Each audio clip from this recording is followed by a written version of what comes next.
From the International Association of Marriage and Family Counselors, I'm Robert Casares, and this is the Reframe. My guest today is Dr. Ted Remley. Dr. Remley is the Booth Bricker Endowed Professor of Counseling at the University of Holy Cross in New Orleans and is a former Executive Director of the American Counseling Association. A widely recognized expert in the area of ethical and legal issues in counseling, Dr. Remley is licensed to practice counseling in Virginia, Louisiana, and Mississippi, and is licensed to practice law in Virginia and Florida. Dr. Remley was instrumental in the legislative effort that resulted in the passage of the first counselor licensure bill in the United States, and he shared his reflections on that period of his career. Well, you know, it's interesting because when it was happening, I didn't know. It was the evolution of the profession. I just thought it was normal everyday work. And when I look back now, certainly I can see how things have changed. So for me, it was just doing what needed to be done at the time that things were happening. Probably the most significant event was getting licensure passed in Virginia in 1976. And at the time, I had a feeling that it was something important, but I had no idea that we were going to be the first state and that what we did there was actually revolutionary for the profession and for mental health. That would be probably my impression, is that, yeah, I've seen it happen, but I didn't know it was happening at the time. The profession was changing. Welcome to the Reframe.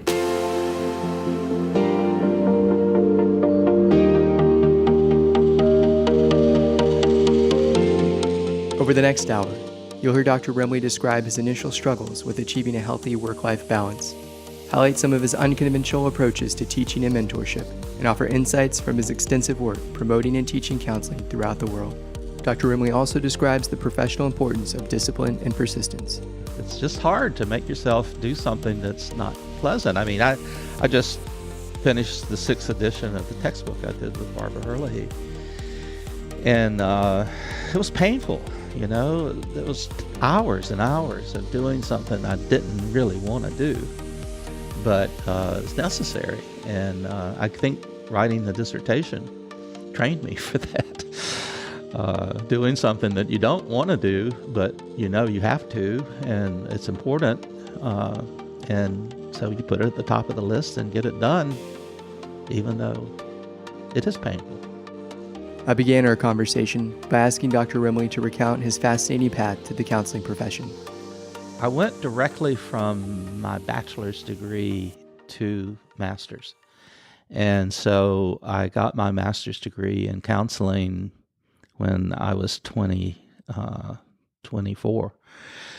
And so I didn't know very much about the world, about careers.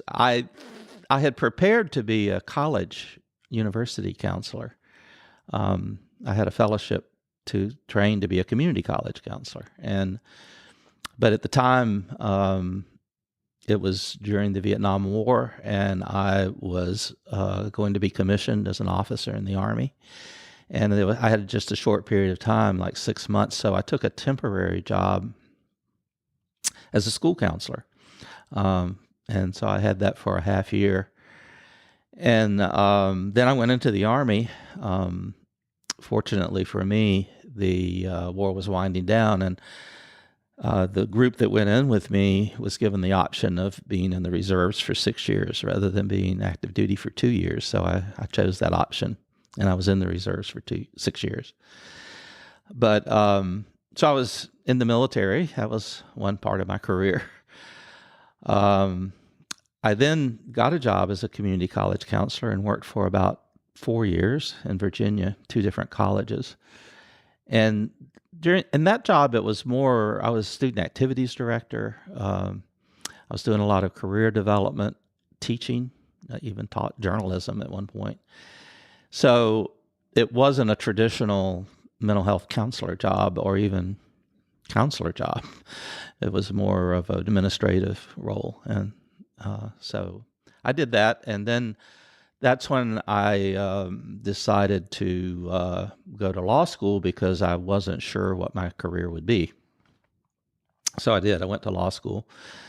I got my law degree, and at the same time, I got my PhD. Law degree at Catholic University, PhD, University of Florida.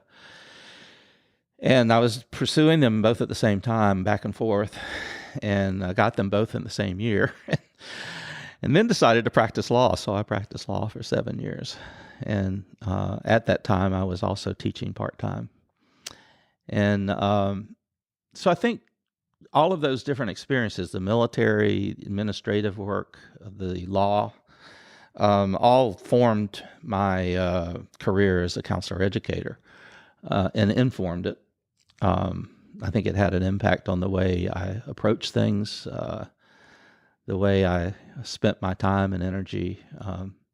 Was all related to these other careers as well. I think they all made me a better counselor educator. I've heard some people say that you should almost be suspicious of someone who has like an MD and a PhD. They're like a very unique person. And I think similarly, not to be suspicious of them, but a person who has like a PhD in counselor education and a JD is a very unique person. That must have taken a lot of sacrifice and perseverance.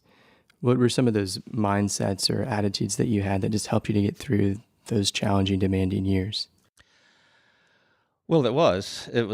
I mean, people have asked me about it, and I've told everybody don't do it that way. It's not a good idea.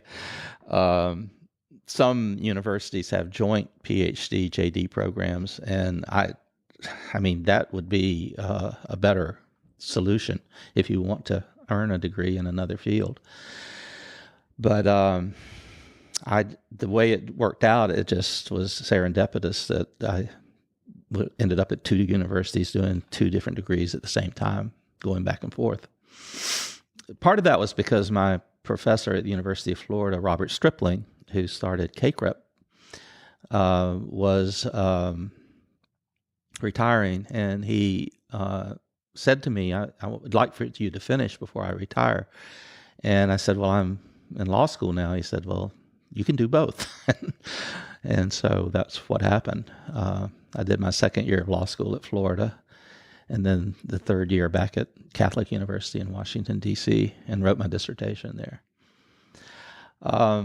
Yeah, it was challenging. But at the same time, I'm pretty sure that was the same time I was president of the Virginia Counselors Association.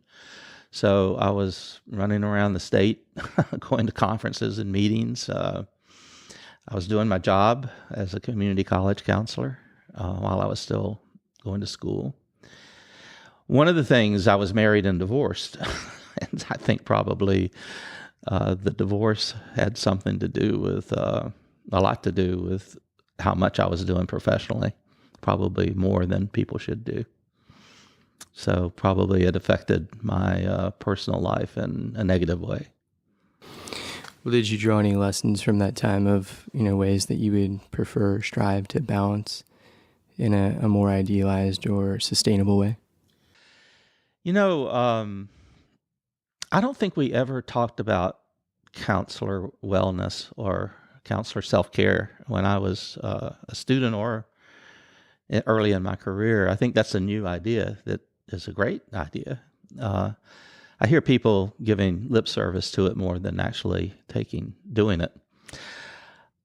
Well, I've learned in my personal life the most important thing is our relationships that I have, my personal relationships. And people sometimes call me a workaholic. I don't think I would call myself that. I think work and personal is blended with me much more than it is other people. And part of it's because I don't have children. I think if I did, I'd have to separate it more.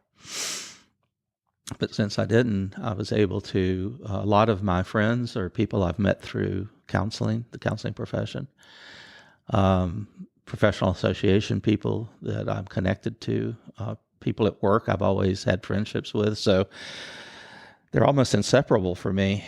And even though I'm past retirement age now, I can't imagine retiring yet because it's just part of my life. It's an easy part. It's not something I would want to stop working and start living, because I'm living and working at the same time. And I think I've been able to do that, I don't know, at least for the last 30 years, maybe not before that. Maybe I was more work focused back then. Well, you acknowledge that there's a greater emphasis now on the importance and necessity of self-care, and yet that it seems like a lot of times it is lip service. Are there certain things that you say to your students or to your colleagues to emphasize the importance of not just highlighting that, but really attending to it?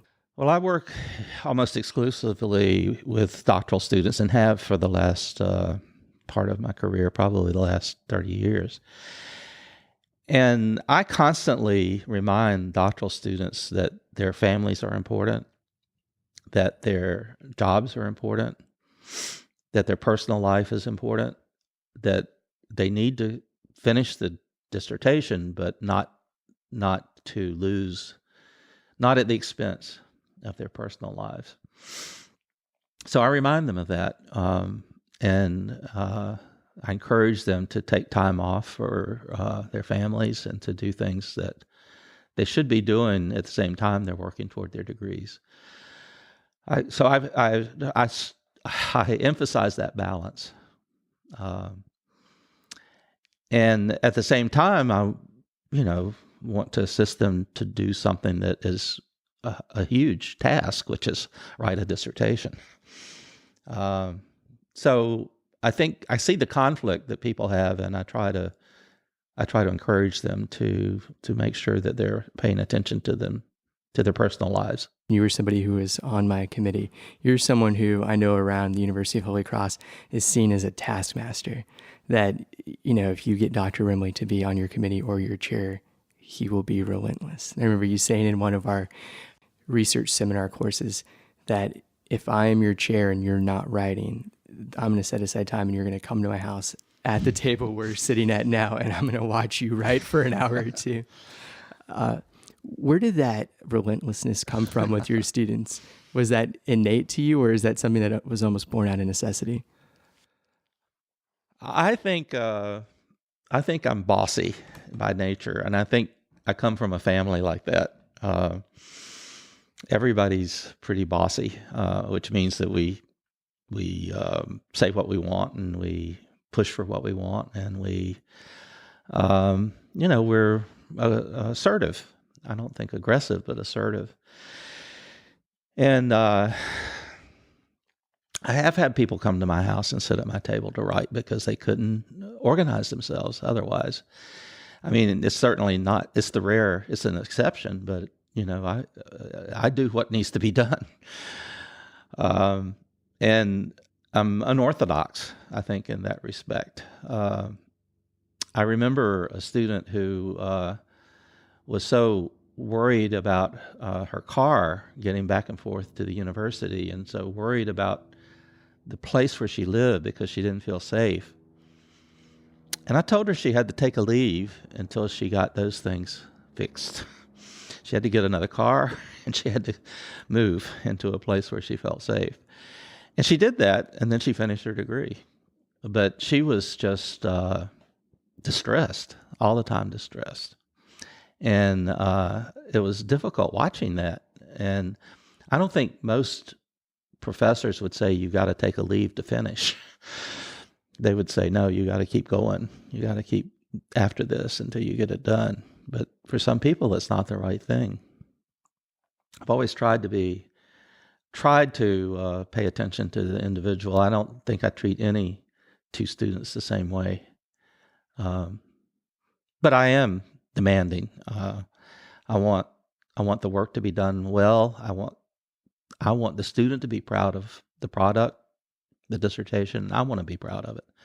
So I demand a lot of attention to detail and making sure that the students do a good job. And I'm glad I have a reputation of being relentless or demanding.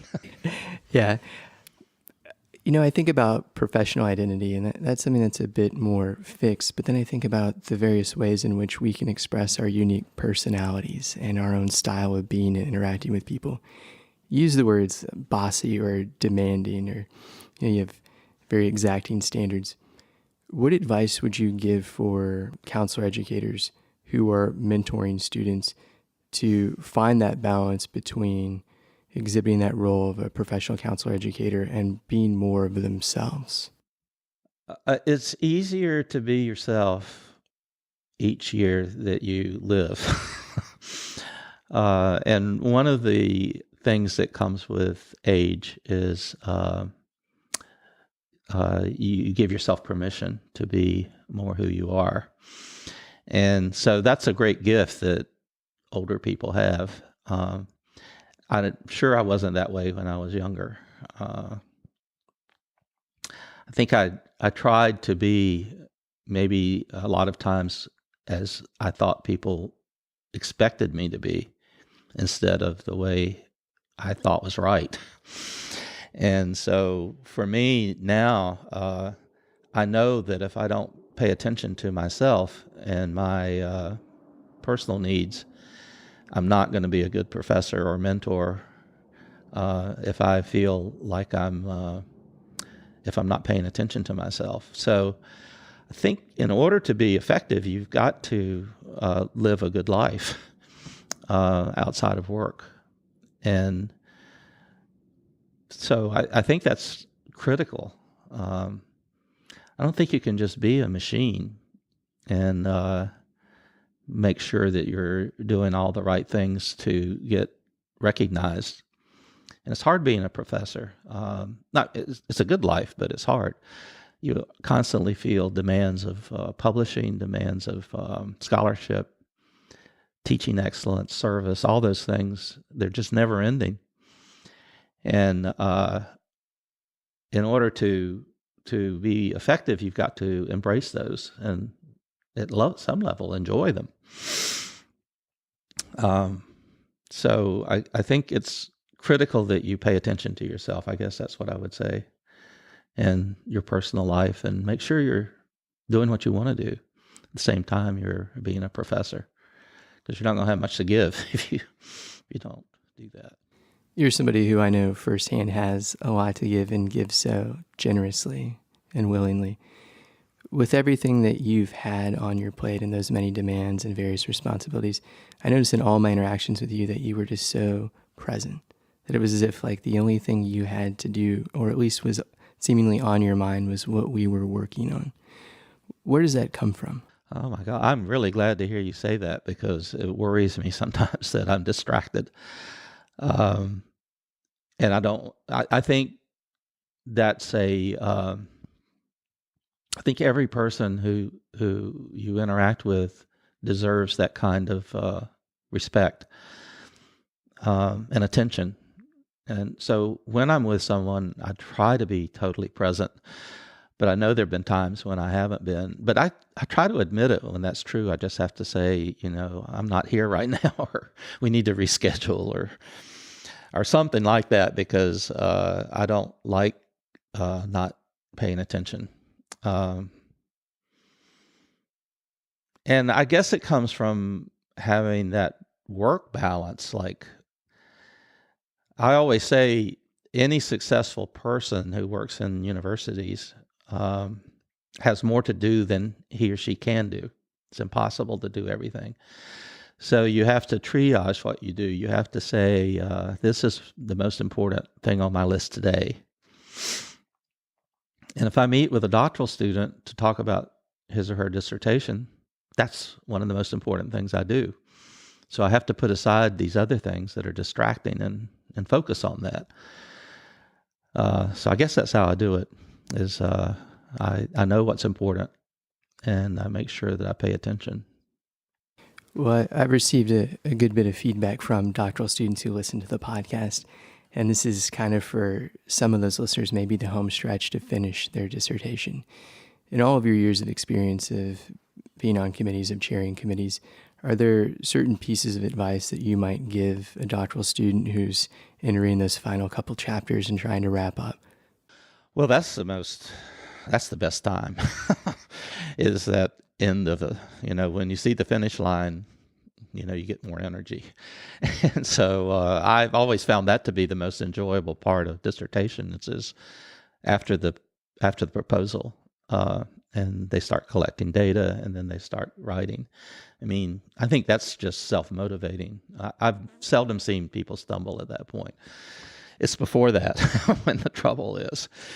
I think probably the most difficult time is preparing the proposal, because it takes commitment to a plan, and a commitment that you can't back out of after you get into it. And the biggest, the most problems that doctoral students have are related to time.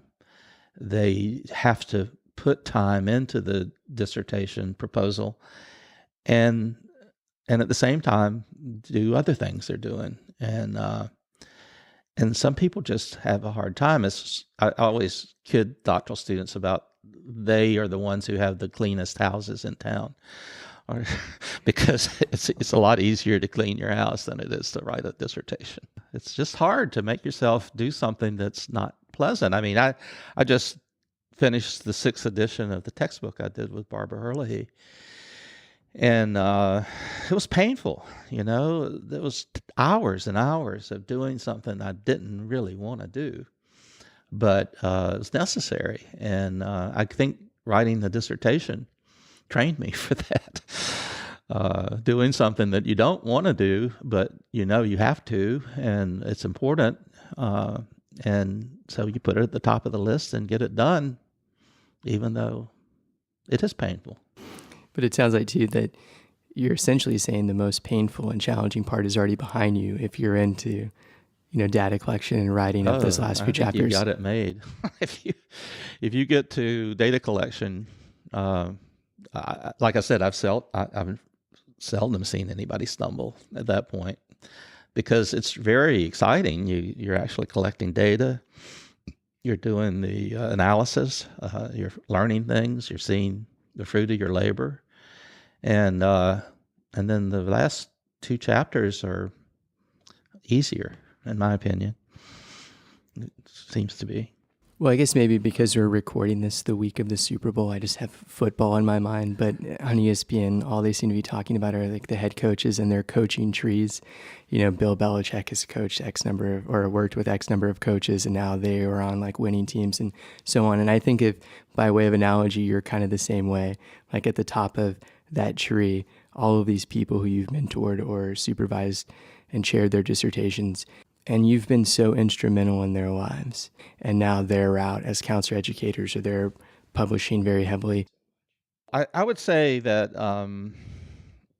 I always take full credit for anything one of my doctoral graduates does that's good. I've witnessed that firsthand. Yeah, certainly. So it's very rewarding to see doctoral students that I've mentored be successful. I think what I've learned is that I'm important in that formative stage of their professional development. I think I'm a good role model. I think I am a good supporter. And but once they've graduated, what I've learned is they don't need me anymore. They needed me for formation, but not for implementation. And so, and I think that's just like a parent must feel when you raise a child. I think there's a huge analogy there with doctoral students and children. So when a doctoral student who I've mentored or worked with is successful, I feel a lot of pride, and I remember that they don't need me to help them with their decision making and their careers and their lives. I did my part, so that's instructive to remember, and I'm very appreciative of people who I have mentored. I don't know, just acknowledging it in different ways, by either a note or an email or a comment, because I don't expect that. so when I get it, I'm very happy about it. It's positive, and I certainly felt that. My mentor, Robert Stripling, who I mentioned earlier, he was a very tough professor, and probably I took on a lot of his, probably picked up some bad habits from him. Uh, but but I think every day when I look at my career, I can give him credit for a lot of it. I used to say he was the stern father I never had. I had a really very nice father who was very loving and strong, but not demanding. And Robert Stripling, nothing I did was enough. So sometimes I feel like maybe I ask students to do the same thing. I want them to do their very best. But at the same time, I support them. And I've heard many students have come back to me afterwards and said, I appreciate your advice, even though I didn't like it at the time. Well, you mentioned earlier finishing up the 6th edition of your textbook on legal and ethical issues related to counseling, which is probably the most widely used text in that core subject. One of the things I read recently in reviewing that textbook is you said something to the effect of the court of law doesn't have an expectation that counselors are never going to make a mistake. The expectation is that counselors have a justification for why they've done what they've done. How have you seen that play out? I know you've been the chair or the head of many licensing boards throughout your career. Well, one thing that I worry about today is the anxiety that mental health professionals feel about their liability. And for some, it's paralyzing. And you can see it played out sometimes in agencies where they're so concerned about documentation, they're not providing services. And then you see it with counselors who are afraid to try something innovative because they might get in trouble. Whereas if they just stick with the tried and true, they'll be okay. And so that's one of the lessons I wanted to impart in that book is that the law doesn't expect you to be perfect. What it expects you to do is to practice in a way that other professionals would endorse. So there's so many things that we don't know about the human mind and people's personalities that we have to make some assumptions. And we can't predict suicide, for example. It's impossible. All the literature tells us that. But we have an obligation to know what the warning signs are and to do assessments and to make determinations whether people might be at risk. And so that's what the law expects you to do, is to go through that process, not to get it right. And so you don't have to worry if you practice in what I consider to be best practice, which I think people know by the time they graduate from a master's degree program. If you follow those best practice principles, whenever you're challenged or accused of wrongdoing, you're probably going to prevail. I think it's whenever whenever your heart tells you that this isn't the right thing, that's probably true. So I think people need to listen to that inner voice of, is this what I should be doing? And that's when they get in trouble, when they have sexual relationships with clients or students or things like that they know is wrong, but they do it anyway. That's when people get into trouble. Not when they're practicing the way they should and may make a mistake or an error. They're not going to be held accountable for that. Well, you said you noticed that many novice counselors and really just counselors in general can be so anxiety prone when dealing with challenging issues. What are some of the other areas of great distress or anxiety that you've noticed very commonly counselors go through? Well, one of the things that's new in our 6th edition of this book is non-suicidal self-injury. We talk about that because it's a new area. And we have some really excellent scholars who are teaching us about that, Kelly Wester and some of the others who are writing. And these people have a good understanding of it. And self-injury is scary. If you have a client who's self-injuring, particularly if they're a minor, I think your first response is to be alarmed and concerned. And then people who don't understand self-injury are more alarmed and concerned. Like in a school, the principal might be really alarmed, or a parent who doesn't understand it. So that's an area where I think, it's new, relatively new. We don't know exactly where we're going to go with it, but people are studying it. People are giving us advice. The journals have good articles about it. And that's an area where I think there is a lot of anxiety, but people are addressing it well. I think counselors who work with populations who are engaged in that kind of activity really understand they need to understand it, and they really are trying to be the best practitioners they can be. One of the things that I've dealt with all my career, probably because I'm a lawyer also, is counselors being at odds with their boss or supervisor in a setting. And one of the things that I always say, if somebody tells me that their boss is giving them a hard time, is being unreasonable, maybe asking them to do unethical things, my first response usually is get your resume updated, because that's probably not going to change. And the law favors the employer. Whenever you accept a salary and a job, you agree to do what your employer tells you to do. And so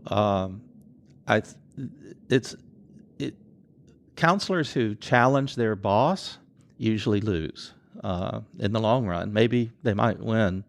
They might, file a grievance and be upheld, but then they're still working there, and they're getting assigned tasks they don't want to do, and their boss is mad at them. So it's never pretty, and it's not.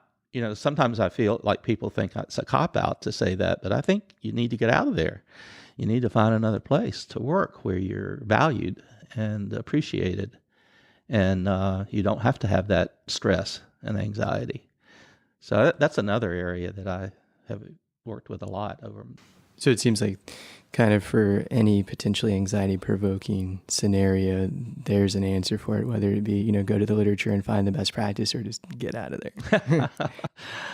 Well, I just am not in favor of working or living in an environment that's so stressful that it affects you physically or emotionally. I think you have to find a place for yourself where you feel you are valued and appreciated, and you feel like you're productive. You can't go to work every day and fight a battle. You can't go to work every day and be anxious. In the long run, you're not going to be effective anymore. I'm very pragmatic about things like that. And I've changed jobs because I felt like it wasn't the right place for me. And I've never regretted that. I've always felt like it was the right decision. Well, I appreciate you sharing about some of the common issues that you see amongst clinicians. And for a second, I'd love to go back to your clinical experience when you were starting out. You worked as a school counselor. What were some of the joys or the great challenges of that role? Well, in the 6 months I did it as a school counselor, I think probably the most rewarding thing was I was at high school and seeing the students develop and mature. And also I was very appreciative of the teachers and administrators who really very student-oriented and wanting to be helpful. And I could contrast those to the teachers and and administrators who weren't that way. It was an obvious difference. So I think that was probably what I enjoyed the most, was seeing the students benefit from their high school experience. And then later, when I was a college counselor, I really loved working with students who were first-generation college students, because I had been one of those. And I knew how little I knew about higher education when I started. And so it was very rewarding for me to help those students navigate a system they didn't understand. So I think probably for me, that was what was most rewarding for me, was, working with these students who were new to education, and probably a lot of them had come unprepared, or they would have been at a 4-year college or university. So seeing that success was really good. As we talked a bit earlier, not only do you have many diverse clinical and counseling experiences, but you've been essentially a trailblazer throughout the 40 plus years of your career. What do you think of the state of the counseling profession right now, and say its kind of immediate needs or its short-term goals? Well, this is something that I've been concerned about. I was ACA executive director from 1990 to 1994. And during that time, my goal was to unify the profession and to unite everyone under the same umbrella of ACA. And I knew that was necessary for the profession to move forward, but I was unsuccessful doing that. And now I see the school counselors, ASCA, has left ACA.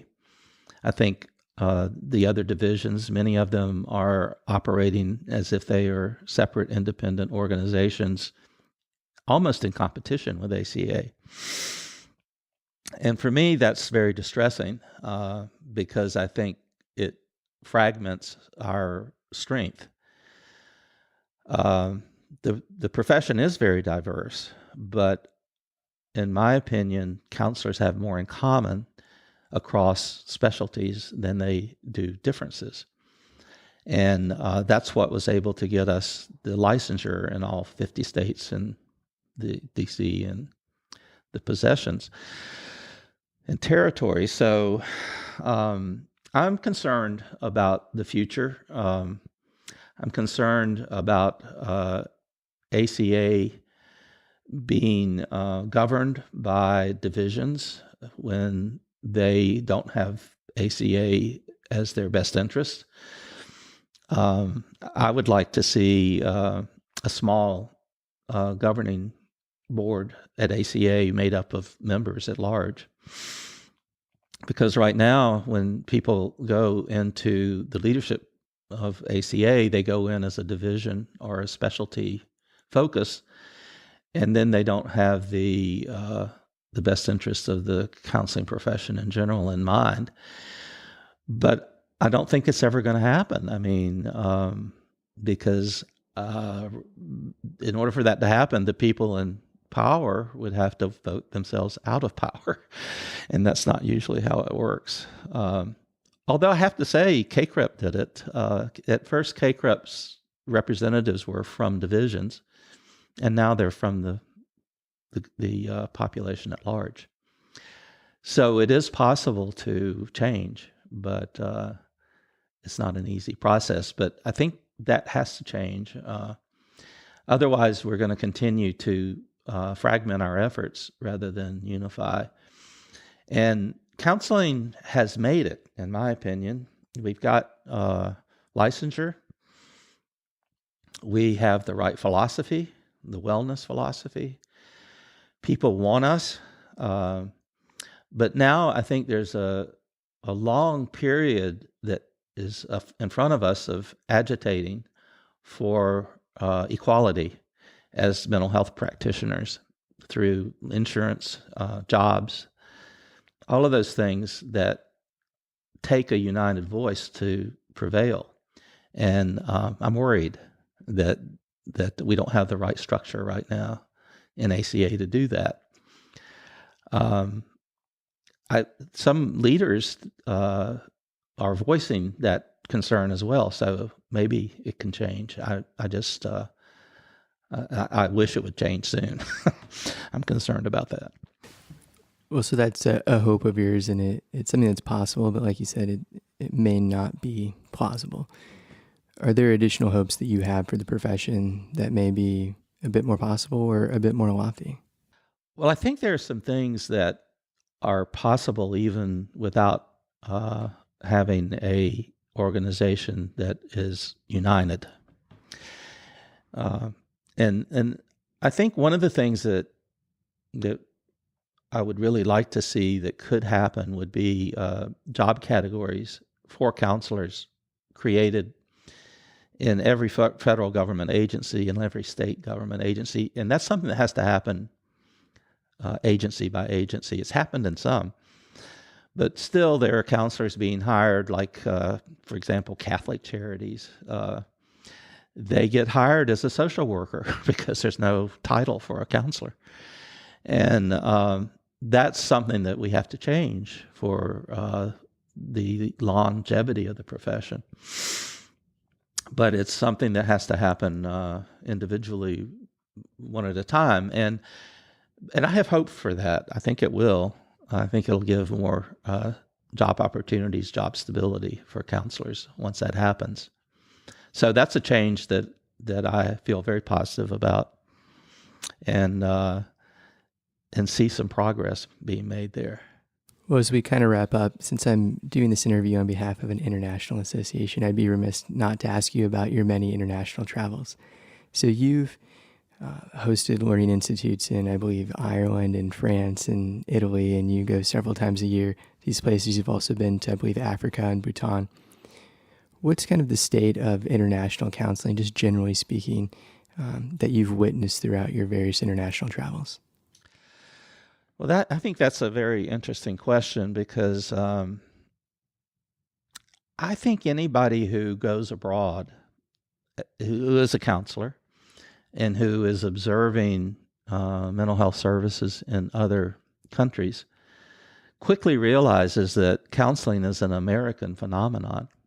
It is a profession that was born of our philosophy of government, which is that equality of people, freedom, and it's reflective of the Industrial Revolution, where people left the farms and went into cities and live now. So what I've come to learn through all of this international work is that counseling truly is an American profession. And I don't think Americans who travel abroad are imperialist. I think they are very sensitive to other cultures and other traditions.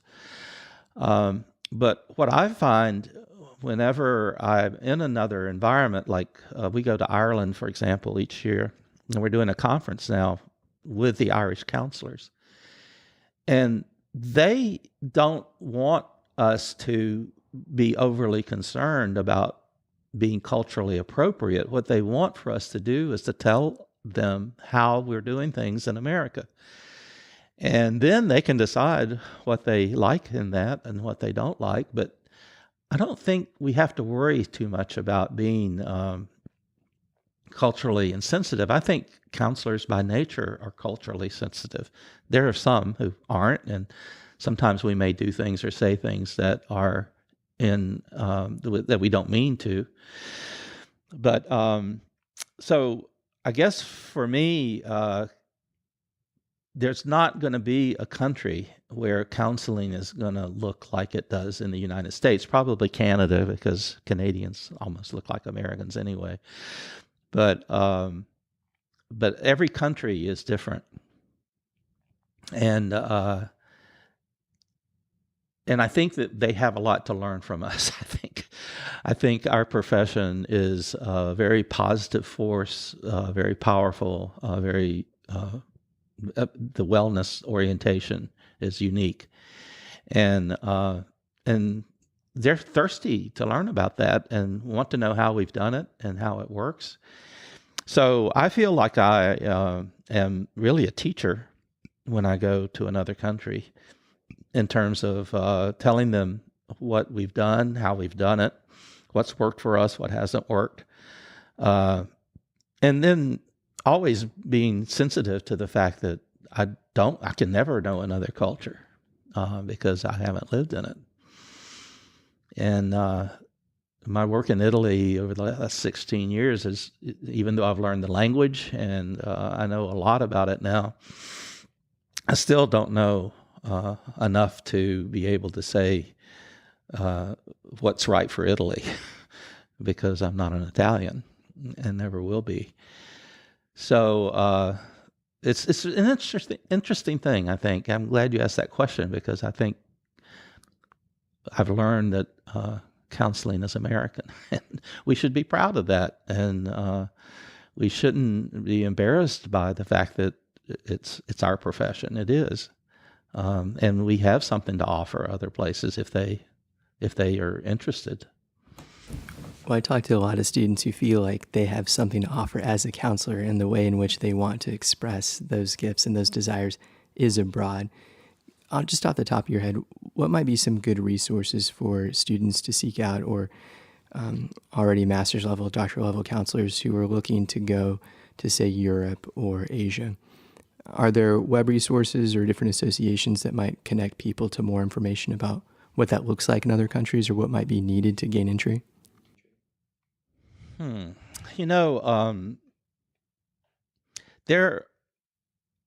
programs I do are, I just created them.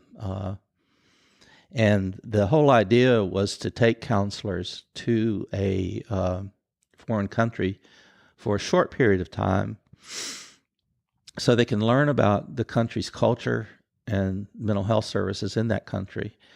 And one thing I've specifically avoided is doing service learning, where the idea there is that you would show up in a country and perform counseling services for a period of time. And I don't feel like that works very well generally because language problems is primary, cultural problems are primary. And two, just showing up and saying I'm here for 2 weeks to help you seems a little arrogant to me. So I've avoided that. And so the tours and the institutes I do are educational. And the focus is on learning the culture and learning about mental health, and then also teaching some to the people there about how we do it here in the U.S. And I think that's a real good model. And I hope one of the things I've tried to do is to encourage people who are now professors to come with me, bring their students with them, and then do these things on their own. Because I think it's a good model. As far as like, if somebody wants to become involved in international work, I would encourage them to pick a country like I did, Italy, and put a lot of energy into that one country, not to be running around trying to go to every country in the world and see what it's like. Invest yourself in a country and get to know the people there and develop relationships, and then bring others there. And that's the way to do it, in my opinion. For professors, they're Fulbrights. The Fulbrights are usually available more to underdeveloped countries than they are European or countries that are more developed. So, but I think there's a lot of opportunity there for Fulbrights. And some of my former doctoral students have had them and have benefited a great deal from them. Universities are pretty supportive of funding. If you want to go to an international conference, if you find a conference that's counseling related in another country, they usually will give you the same amount of money they would give you to go to a U.S. conference. And you can expand your experience there by staying longer or going early and interacting with some of the people there. So those would be my suggestions for people who want to become involved. And I guess that gives me a natural segue into saying that IMFC has both institutes in Oxford and Scotland. So those might be resources in addition to your partnerships with NBCC and the institutes that you have, throughout the world. Yeah, IAMFC has been a leader in that. They've been doing these institutes for many years, and it's very similar idea that you go and learn about the culture, and you invest in that country. That's what I've seen the leaders in IAMFC do. In your 16 or so years that you've gone to Italy, are there any lessons or experiences that you had that have been just an experience in that culture incredibly impactful in the way that you see the world or you see yourself? Well, I don't think Americans really think of ourselves having a culture because we're so diverse. We have so many nationalities, languages, skin colors, that we tend to think that we're so diverse that we don't have a culture. But as soon as you go to another country like Italy, I've learned about the American culture by being with Italians. They tell me what our culture is. And I didn't know that. For example, patriotism. We are patriotic as a country. Even if we don't agree politically, we're patriotic. Even the most liberal Americans are patriotic. And that's just not the case in Italy. They are suspicious of the government. They have no identity with Italy. They identify with their town or their province at the most, but they do not have the same sense of patriotism we have.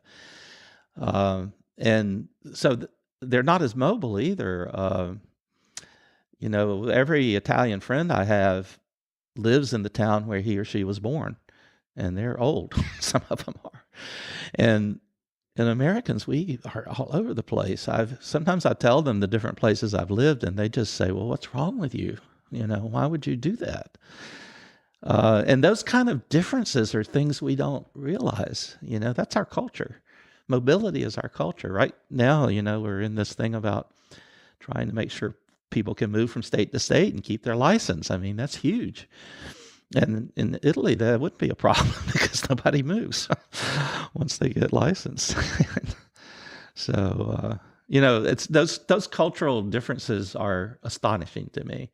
And I would have never known that we had a culture as an American if I hadn't gone to another country. So you're somebody who not only has contributed extensively to the counseling profession, but you basically lived its evolution over the past, say, 40 years. When you look back on your career, what are some of the highlights of that time?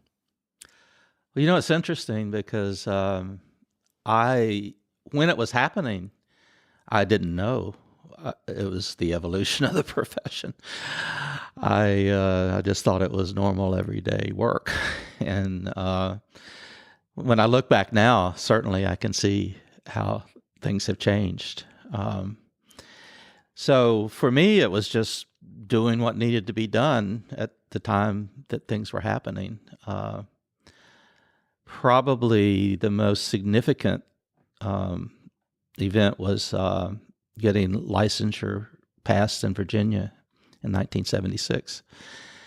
And at the time, I had a feeling that it was something important, but I had no idea that we were going to be the first state and that what we did there was actually revolutionary for the profession and for mental health.